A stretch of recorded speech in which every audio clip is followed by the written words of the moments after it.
Okay, see if we can make another contact before I go in. CQ, CQDX, calling CQDX, South Pacific, CQ, South Pacific, Southeast Asia, Central Pacific, 9 Alpha Tango, 791.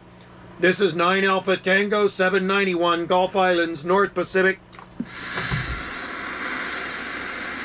535. QSY. 9 Alpha Tango, 791, waving. Very good morning, Joe. 910 Australia, Roger. Hey, good to hear you there, Michael. 43 Echo Kilo, 910 Queensland. How's everything out there in balmy, palmy Queensland? Absolutely fantastic, Joe. At the time being, it's 5 minutes past 10 in the morning, and it's 33 Celsius. So, in the crystal blue skies, all that rain clouds and that's totally gone, Roger. That sounds like paradise to me, I'll tell you. I'll take that. I was just talking to a 224 division there in western Kiribati, Tarawa Island. I think he had just about the same temperature. I think he said 34 degrees there as well, QSL. Yeah, not from there, Joe. Yeah, well, he's 2 hours in front of me, and yeah, we've got roughly about the same temperature nearly every day, Roger. Yeah, that's right. Both of you guys are tropical. It seems to be a pretty hot little island he's on there, and I know he's just on the other side of the date line there, but Central Pacific, not South Pacific, QSL. Yeah, well, that's it there, Joe. He's just he's northeast of me.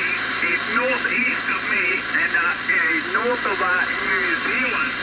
So, yeah, I think he's got it pretty good there, right in the middle, between us and America, Roger. I think so. I think he's kind of like southwest. Would he be kind of more southwest of Hawaiian Islands, QSL? Yeah, Joe, I am. I'm southwest of Hawaiian Islands, so yeah, he's a little bit over a bit more. But yeah, I always get him really good there, Roger. Yeah, he wasn't really moving my needle at first, and then he came up to about 4 or 5, but he was going under a different number. 224 Alpha Tango, Sierra Charlie /1. I think he must be in maybe some sort of contest. Are you doing that Christmas contest? Yeah, he's doing that 224 Alpha Tango / Sierra Charlie 1. Yeah, that's his Christmas call there, Roger. That's what it was. That's what it was. Okay, I figured there's a contest going on there. So anyway, I talked to him a little bit longer than I should. I know most people that are in contests, they're kind of like hello and goodbye really quick, but we talked for about 4 or 5 minutes. Yeah, no problem there, Joe. Yeah, well, yeah, I was on the contest somewhere around the 28th. Somewhere around the 20th, I think. There go Kilo. They're actually doing their contest, so yeah, we'll be doing that there this year. I did it last year, but yeah, well, this year I'm doing it again. So yeah, we'll have our activation around about the 20th, Roger. Oh, Roger on that. So how long does the contest go? Is it like just a couple of days, Mike, or is it like a whole week? So ours will be going from Echo Kilo Christmas contest will be going from the 20th to the 28th. So yeah, so roughly about a week there, Roger. Okay, that's pretty cool. And then you're going to see how many different stations you can contact within that time, and I guess you just have to log it, QSL. Yeah, well, that's it there, Joe. We'll make as many contacts as we can and log them on the cluster. But they won't be taking any double logins. But yeah, well, the first prize is a Unicode Quad 6 Pro. So yeah, nice little radio for first prize, mate. That's actually really good. Holy smokers, I didn't realize the prizes were that good. That's awesome. Yeah, so yeah, I say no, I'm not going to do any good there because normally it's a fight between one division and 91 division. You know, they seem to make a lot more contacts than we do, and not many people in Australia actually do the competition, Roger. Hey, Roger, on that there, yeah, and I guess some people rack up a lot of different contacts. Like you say, it just depends on the location and who's got the strongest station, and of course conditions, QSL. Yeah, well, that's it there, Joe. So, yeah, we'll do that there and see what goes on. And we're having luck, yeah, we're hoping to make quite a few contacts, within that 7 days.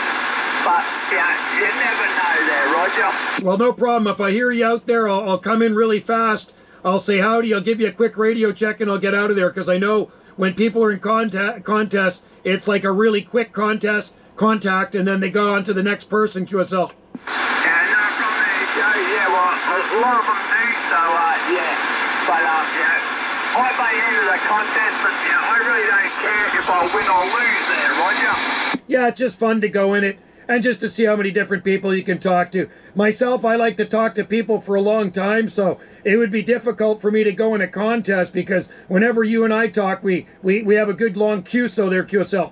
Yeah, no problem there, Joe. Yeah, likewise, this way, I get into them and I actually forget that I'm actually doing a bloody contest, so it gets away from me, so, but, that's the fun of it, and I put it down, if I can make contact, well, it's better than any bloody contest out there, Roger.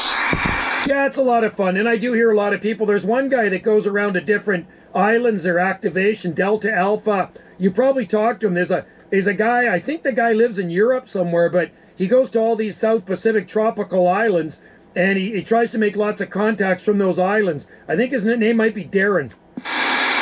Yeah, well, that's 01, and, there's a few over there in New Zealand that do it, and, whether Delta Alpha, 41 Delta Alpha, 891, I think his numbers are, and, Giovanni, they do it, around all the tropical islands there, and, they spend a week there, and, it's a good little activation, and, they seem to make a lot of money contacts, Roger. Yeah, that'd be fun if I had the time to do that. And what does he do? He just packs up his antenna and just sets it up wherever he goes? No, Joe, I don't know, but, I'd like to know how they can always afford, to go to these different little countries, because, they come back here after being a week away, and they go back to their job. So, I don't know how they can manage to actually hold their daily job there, Roger. Yeah, I often wonder that. I mean, these guys don't sound very old. I'm retired here, actually semi-retired. I work Tuesday to Thursday, so I just have a part-time job where I maintain a big commercial landscape in town in front of a kind of a big strip mall there, but I only do a 6-hour shift each day, and I'm done 10:30 in the morning. Michael, I'll be at work at 4:30 in the morning tomorrow, but I'll be done at 10:30. But yeah, I mean, I don't know how those guys can hold down a job like that if they're always traveling around for short bursts like that. You know what I mean? Yeah, well, that's what I reckon too, Joe. They must have a really good understanding boss, or they're making plenty of money.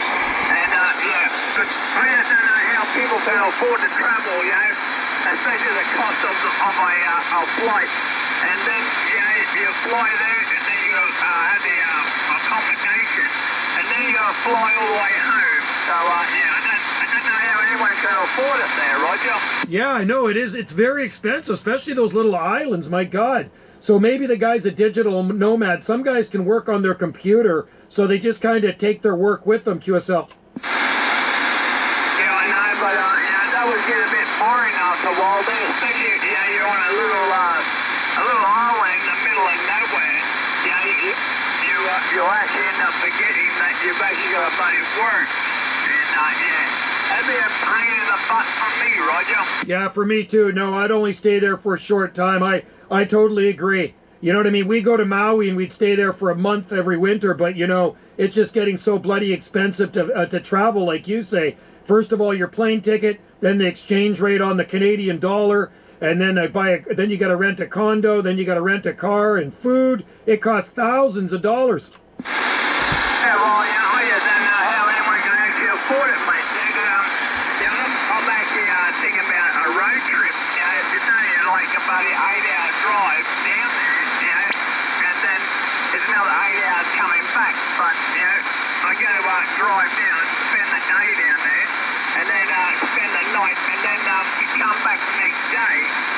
but I'm looking at like $600-700,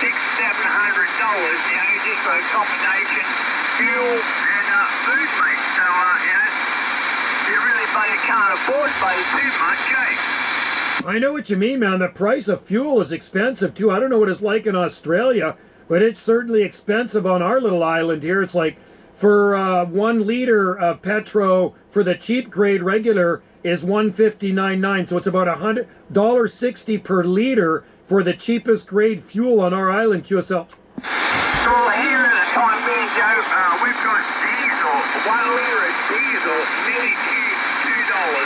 Nearly $2 on Australia for a 1 liter of diesel, and just for regular fuel, just the unleaded fuel is like $2 a liter on that. So that's without buying your your upgraded fuel. Like 91%, then you got 93%, and then you got 90. Was it 90? Not 91. You got 91, 95, and then 98. And 98 is like $2.50 a litre. So I don't know how anyone can afford it, That's insane. Holy smokers, that is expensive. Yeah, our expensive fuel is up there too, the higher grades. We have 3 grades of fuel here, and we do have diesel.